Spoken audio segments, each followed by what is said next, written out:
Ladies and gentlemen, it's indeed a privilege and an honor to be chosen by AI for India to share my thoughts with you on the question of the future of employability in the age of AI.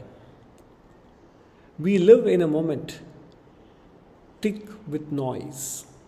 Every day brings new headlines about artificial intelligence, mass unemployment, universal prosperity, and human obsolescence, and so on.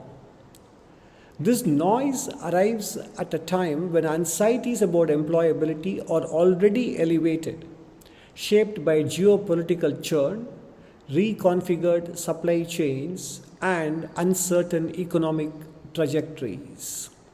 It is natural to worry, but responsible leadership demands clarity. We must strip away the noise and see things as they are. What is AI? At its core, it's a tool.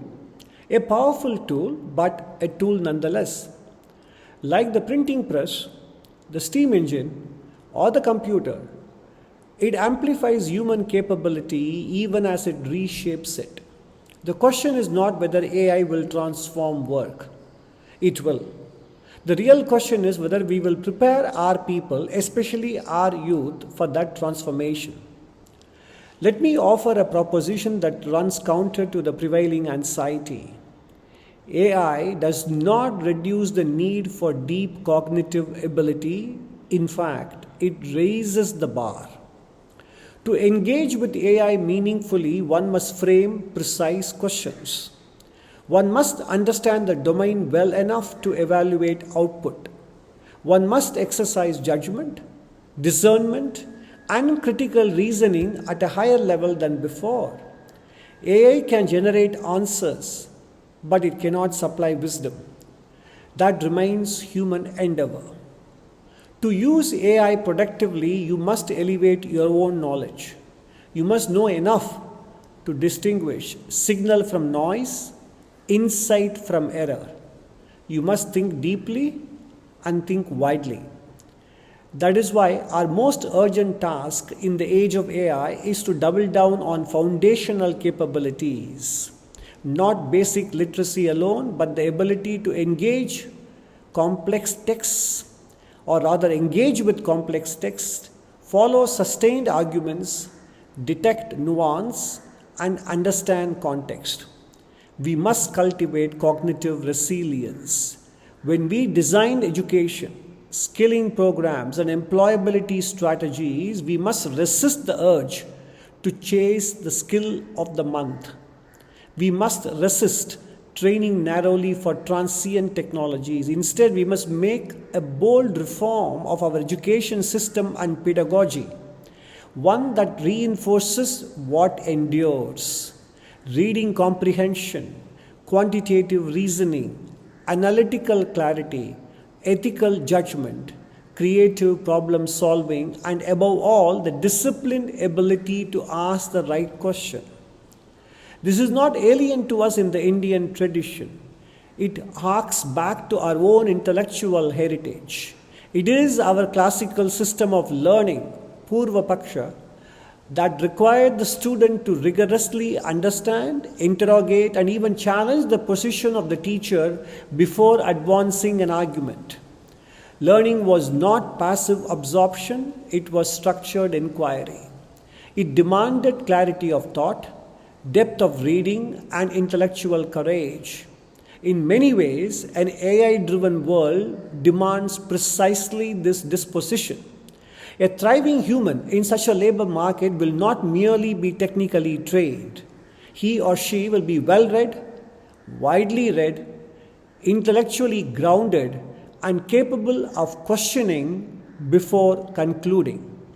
At the same time, employability cannot be confined to white-collar sectors. We must invest deliberately in occupations where human presence, dexterity, apprenticeship, and trust remain indispensable. For example, elder care, advanced manufacturing, specialized craftsmanship, culinary art, and allied health services. The Union Budget 2026-27 has recognized this reality through its comprehensive skilling push in the care economy, allied health professions, tourism services, and the orange economy. These are not peripheral sectors. Even if they are peripheral today, they will not stay peripheral for a long time. They represent durable sources of dignified employment in a world where certain particular cognitive tasks may be automated. But individual preparation alone is not going to be enough. History reminds us that technological revolutions become social crises when institutions lag behind innovation. The Industrial Revolution produced decades of hardship because enabling institutions did not exist. We should not repeat that mistake. Absent policy foresight, AI may concentrate capital, weaken labor bargaining power, and widen inequality. The response cannot be reactive, it must be anticipatory. We need institutional capacity that evolves as fast as technology does. This demands a compact among government, the private sector, and academia working with speed, coordination, and purpose. It demands regulatory imagination, it demands educational reform, and it demands adaptive safety nets.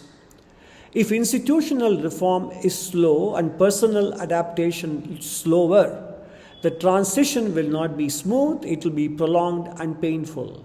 Optimism, therefore, is conditional and it must be earned through action. And for India, the stakes are uniquely high. As per the economic survey published in July 2024, India needs to create at least 8 million jobs annually. This is the scale of our employment challenge year after year. Demographics not only create opportunity but also urgency. Yet today, only a small proportion of our workforce has received formal skill training. That gap is not just a statistic, it is a structural vulnerability. If AI displaces faster than we can skill humans, and if productivity rises without employment elasticity, if institutional reform lacks technological adoption, we risk squandering our demographic window. We risk widening inequality at precisely the moment of greatest technological change. For advanced economies facing demographic decline, AI may serve as a supplement. For India, it is a stress test of our state capacity. Time for us is not abstract. Every year, we must generate millions of productive, dignified jobs or livelihoods. Every year of delay compounds pressure. Every year of drift narrows our options. If we do not move decisively, such as strengthening foundational education, scaling high-quality skilling, expanding labor-intensive service sectors, removing the regulatory bottlenecks that hinder the expansion of labor-intensive services. And if we do not ensure calibrated AI deployment, we will not merely miss an opportunity, we will create unavoidable social and economic instability. But the alternative, fortunately, remains within reach. With foresight, institutional discipline, and relentless execution, India can become the first large society to demonstrate that human abundance and machine intelligence can reinforce and not undermine each other. This will not happen by drift. It will require urgency. It will require political will. It will require state capacity. And it will require a clear national commitment to aligning technological adoption with mass employability. It has to be a Team India effort, including the private sector and academics, as well as policymakers. The window is open still, but it is not indefinite. For India, this is not a debate about the future of work. It is a decision about the future of growth, social stability, and cohesion. We must act and act now.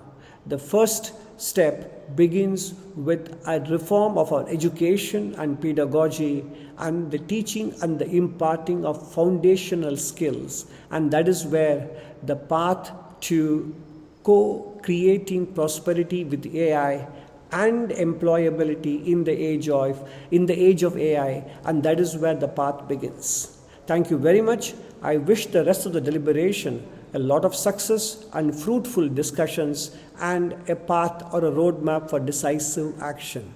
I miss being there in person, but I hope this speech does trigger some fruitful, concrete and immediate action at all levels of the society. Thank you very much and wish you all the best.